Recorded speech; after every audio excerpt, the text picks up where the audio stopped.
I swear we lost the wrong Ford. Yes, this is an embarrassment to Canada. Well, Doug Ford is being asked about what they'll carry at liquor stores moving forward. Doug Ford saying, hold my beer, my Chinese beer.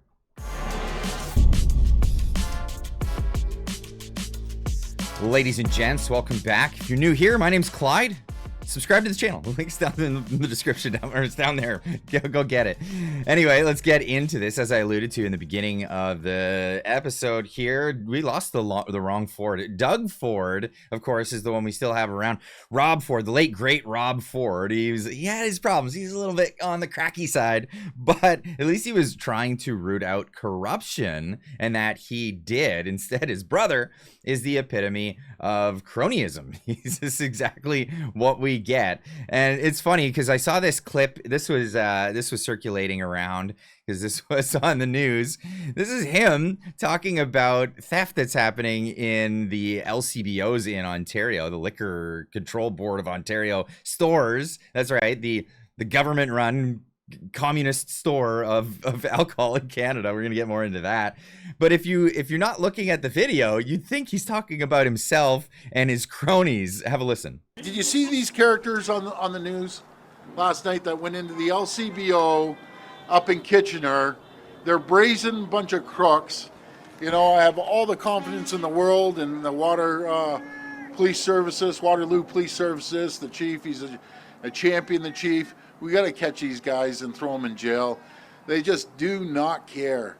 They go in there, they start loading up. And you know what's ironic? It's the taxpayers' money, the LCBO. And so they're stealing off the taxpayers. But I have confidence they're going to be caught, and the judges have to keep these guys in bail. Yeah, I've got the confidence that they're going to be caught. Oh boy, we've all felt that way at a certain time, and then we've kind of given up on that pursuit. Now, Doug Ford was asked because, well, we heard that Mark Carney is put his elbows down. We're going to start having a little bit better trade relation with the United States of America, and that's exciting. I'm excited to hear that because, holy cow, Canada's economy is in the tanker, and, well, it would be nice if we were a little bit more nice to the Americans. Well, Doug Ford said, no way, Jose, that's not going to happen. Not on my watch. Thanks, gov.exe is corrupt for posting this. But this is the question here. Morning, Premier Liam Casey with the Canadian Press. Hello. What's the plan for the ban on American booze? I apologize, ban on? American booze. Well, it's still going to be banned until they cut the tariffs. Or we make a deal with them. It's not coming on our shelves. So, thank you. So just to clarify, if tariffs are removed or if there's a deal, if there's a deal, another USMCA deal, which I don't think is going to happen for the next few months, but you never know with President Trump. He could pull the carpet out from underneath us in a heartbeat like he has before. Or they get rid of their tariffs, and then we'll bring the booze back into the LCBO. And if they don't, then they aren't getting any booze on our shelves. I think Doug Ford needs a little bit of a lesson from Mark Carney, because Mark Carney said it best the other day when he said, actually, Canada has the best deal, in fact. Well, the world is on average seeing 16% tariffs with the United States because, well, let's just be honest, the United States has changed their strategy for trade with the rest of the world. They're the largest economy. Every country wants to have their businesses in the United States. So the United States is saying, oh, well, you're going to do that, but you're going to do it at a surplus. And on top of that, you're going to open up your trade for businesses from the United States. In fact, Canada was given a very specific offer. You could have 0% tariffs if you join us. Of course, this is what got a lot of people upset because, you know, Canadians identify themselves as the fact that they're not American. That's just, wow, what an amazing legacy. But nonetheless, Mark Carney pointing out that, yes, in fact, having on average less than 5% tariffs on everything that's not covered in the USMCA, which 85% of goods traveled across the border are covered in the USMCA and are tariff free. Well, Doug, when that negotiation comes up, with the attitudes that you've been bringing forward over this time, I don't think that's going to fare well when the USMCA expires. Canada has currently the best deal and probably won't moving forward. Now, going back a few months during the elbows up period of Canadian history, this is Doug Ford showing his showing his bravado. We're the largest purchaser of alcohol in the entire world. They will feel the pain. I will make sure I communicate this to our other premiers that they should be following suit. Yeah, well, David Eby, he followed suit, that's for sure. The communists out in British Columbia, but not all provinces followed suit because it's asinine. It's an absolute asinine thing to do. And not only that, not all provinces have a government monopoly on alcohol sales. That's correct. A government monopoly on alcohol sales.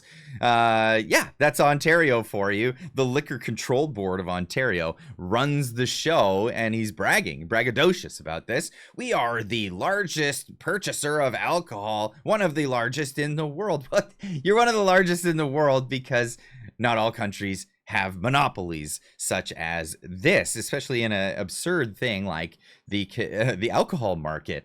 I tell people, I had to go to the government store to buy alcohol.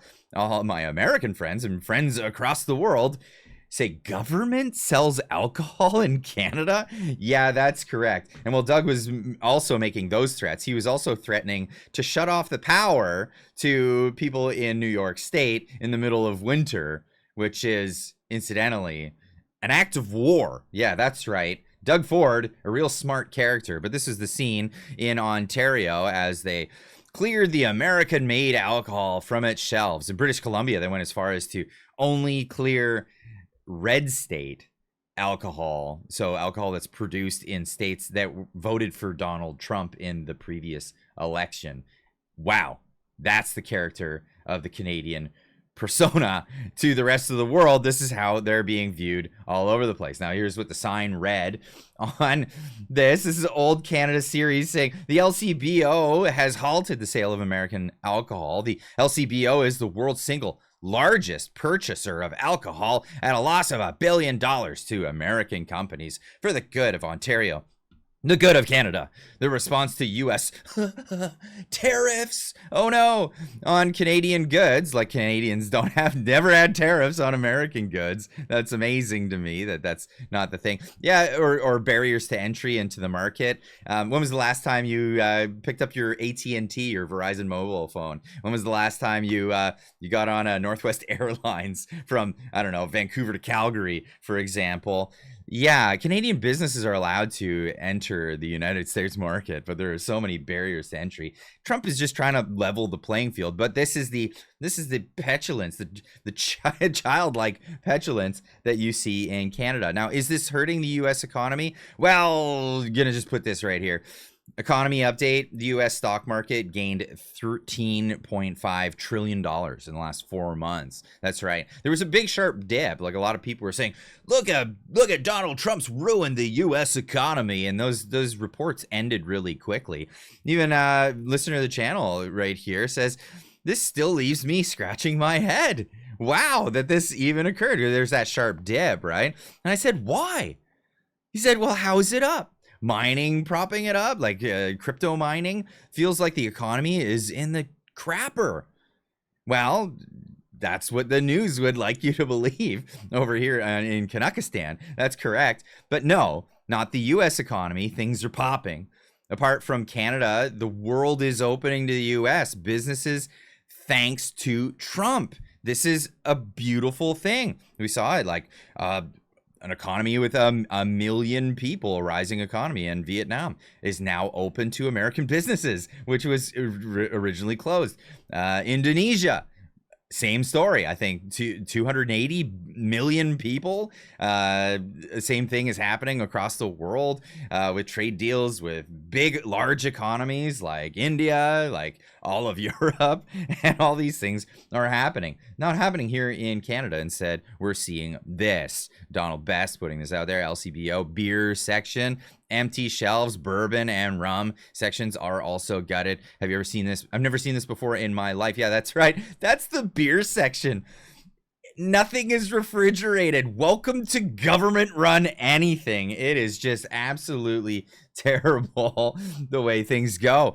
Now, Lisa Robbins pointing out that the LCBO's decision to pull American liquor from its shelves is yet another example of government incompetence. And yet, at its finest, the liquor has already been purchased, meaning taxpayers have already footed the bill. Instead of recouping that money and selling stock to consumers, the LCBO is choosing to take a financial loss, wasting public funds in the process. If they truly wanted to make a statement, they could have stopped future purchases while selling off existing inventory. But instead, this is nothing more than a hollow gesture that accomplishes nothing except hurting Ontario consumers and their own bottom line. This is what happens when a government-run monopoly prioritizes virtue signaling over basic business sense. That's right. Here in British Columbia, you can still get your stuff. Just don't go to a government store. You can go buy American whiskey all you'd like. It's all available still. But over there in Quebec, this is unbelievable. Quebec Liquor Board prepares to destroy $300,000 worth of American alcohol. Why? Because apparently it's expiring. This is news to me that alcohol expires, but whatever.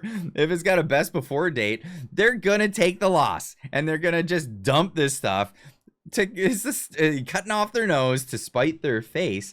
This is just absolutely ridiculous, and this calls into question why we even have these government-run bureaucracies, government-run businesses. It's crazy. Monopolies. And Roll saying, my take, LCBO is a 98-year-old liquor control board created when Prohibition ended. Ontario is living in the past while other provinces move forward. Not all our provinces. Out here in the communist province of British Columbia. That's right. Well, but at least David Eby's not pretending he's not a communist like Doug Ford with the conservative name. Yeah, that's crazy. Hanging out with all his liberal buddies. Yeah, that's right. We've all seen that, Dougie boy. Ontario is living in the past while other provinces are moving forward. Government shouldn't be in retail. Government shouldn't be in a lot of things. Private business can carry the cost of business and submit taxes. That's right. That's how things are done. But this is the ultimate irony in all of this. Gov.exe is corrupt, pointing out, can someone explain to me what, like my elbows are up? Why I can still buy Chinese beer from the LCBO, but not American whiskey? Isn't China attacking Canada with canola and pork tariffs and fisheries and a bunch of other things? I don't understand the logic here. Someone please explain this to me. Dougie boy, I would love to have an explanation why China is putting on some serious tariffs. Tariffs that way outweigh what the United States is doing, but yet here we are sipping on Chinese brewskis. How is that logical? I'd love to hear from you guys in the comment section down below. Let me know what you think about this and all the things I talked about in this episode today. How the U.S. economy is actually doing really well, despite the propaganda that we get here in Canada. That's right, they're doing really good, and the world is opening up to them, while Canada seems to not be able to get their things together. Let me know what you think in the comments down below, and we'll see you in the next one.